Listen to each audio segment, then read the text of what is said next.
bang, bang. Good day mga ka-relax riders. Update lang po tayo sa aking MTB bike parts and accessories na pinalitan ko. Umpisa tayo sa spokes. Dati ang nakalagay dito is Ragusa spokes, stainless spokes. Ngayon pinalitan ko ng Richmond spokes 27.5 with brass nipples. Preferably pinili ko yung black na nipples dahil may variant nito na silver or titanium para uniform sila na black, jet black ang dating. Next accessories na pinalitan ko is ang fender ko. Pinalitan ko ng Zefal fender Nomad. Zefal Nomad. Dati yung fender ko is dito lang yung coverage. Ngayon much better itong Zefal. Nalulusutan pa din siya ng konti, pero konting adjustment lang siguro dito mo pihitin para mas mapababa mo pa yung fender at wala na talagang lulusot, o kung meron man konti na lang. Pinalagyan ko din dito sa likod.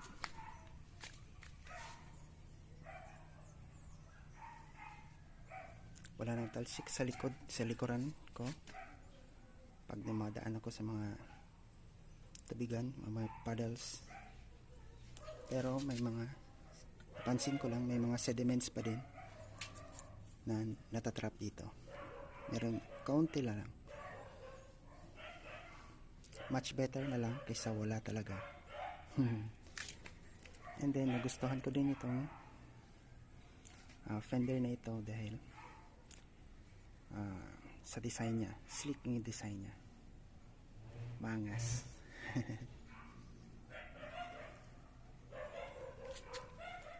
Next na accessory na pinili ko is itong down tube bag.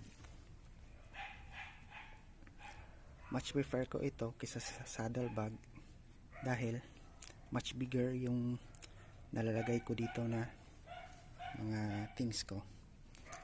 Dito banda nilalagay ko yung mga patch kit ko, yung barangay pass namin dito, saka cellphone ko. Sa kabila coins, extra tools,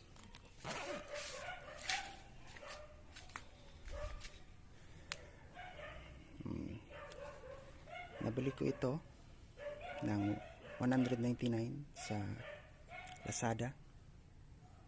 Dito sa amin may shipping fee pa from Luzon to Mindanao ng mga 100 plus, so mga 300 plus yung nagastos ko. Next na parts na pinalitan ko is ang pedal. Noon yung pedal dito is hindi siya sealed bearing. Hindi ko din sure kung ang pedal na pinalit ko is itong Mountain Peak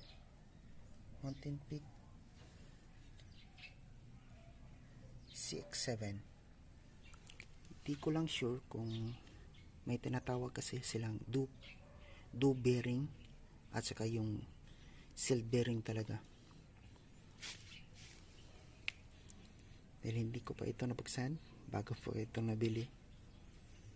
Titanium yung pinili kong kulay dahil kamatch niya yung crank ko.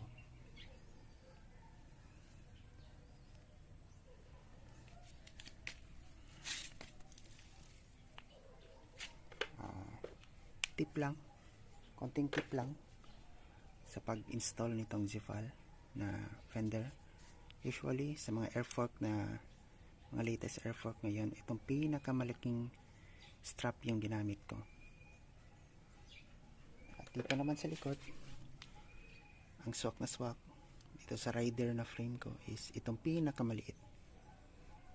Dahil may tatlong variant sila na strap. Large, medium, and small. So far, hindi naman siya sobrang alog. Sturdy naman siya.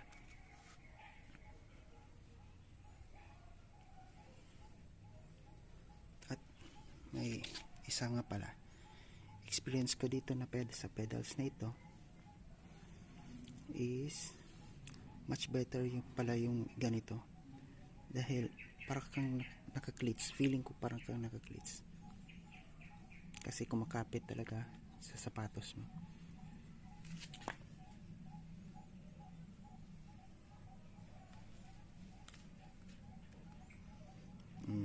Ano pa ba? Ito pa pala. So far, sa last upload ko, may review ako nitong flashlight ko. Isa lang ang may important lang akong madadagdag dito na advantage nito kaysa sa ibang yung malalakas na flashlight is hindi siya gaanong umiinit, lalo na pag mga ginagamit mo ng mga 15 minutes. Di tulad ng ibang flashlight na yung malalakas, yung katulad dito ng size na ito, pag hinawakan mo yung dulo after 15 minutes, lalo na pagka naka turbo mode, yung sa pinakamalaking pinakamataas niya na settings, nakakapaso na. Ito hindi.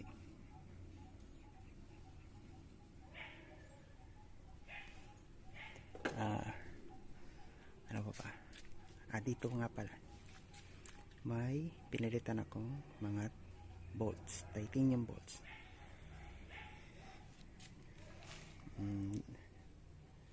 Much better ito kasi hindi na kinakalawang. Less maintenance. Hindi ko ito binili sa sa bicycle shop, sa motor shop ko ito binili. 39 pesos per piece. Pero dito hindi ko pa napalitan. Ito nga kinakalawang. Papalitan ko pa ito. Ito din, yung dabam ko wala na grips. Pinalitan ko na ng Ragusa. Gusto ko din ito dahil may konti siyang palm rest dito sa dulo.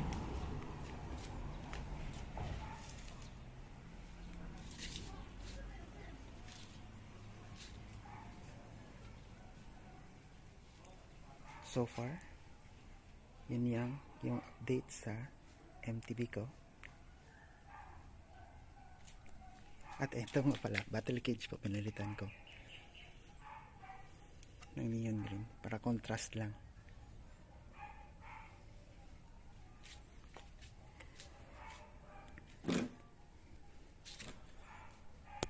So far guys, yun lang yung update sa MTB ko.